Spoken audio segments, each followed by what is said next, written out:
We'll eliminate the no-bid contracts that have wasted billions in Iraq and reform our defense budget so that we're not paying for Cold War-era weapon systems we don't use.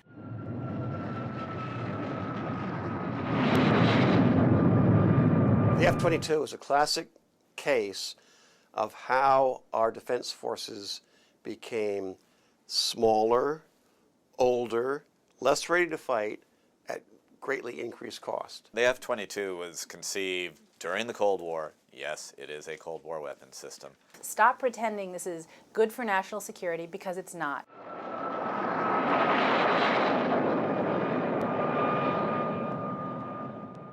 This program was a disaster.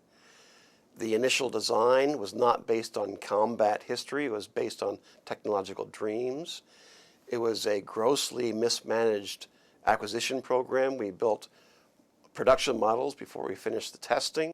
We have used it in exercises where we're mistraining our pilots about the kinds of threats they can expect to face.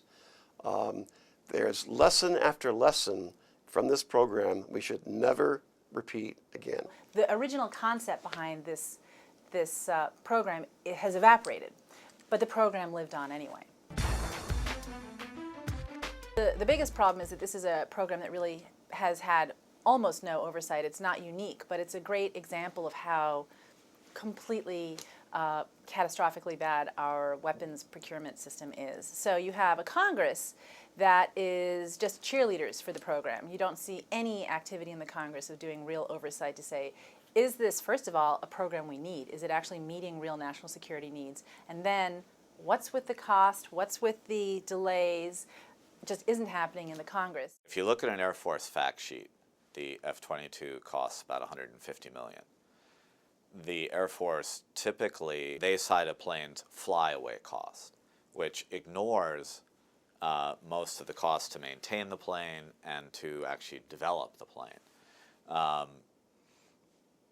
If you actually look at the costs involved to develop the plane and all its systems, build them and sustain them, that puts the F-22 so far much closer to $350 million, probably closer to $360 million. It's impossible to accept that one aircraft costs this much money. People have to remember we have scarce resources. So when you think about how many other very strong aircraft you could be getting for that much money, that's when people need to start thinking about what we're losing because we're spending this much money per plane. It's really outrageous. The most important thing we can do with the F-22 is to learn the lessons from this program. This program was a disaster.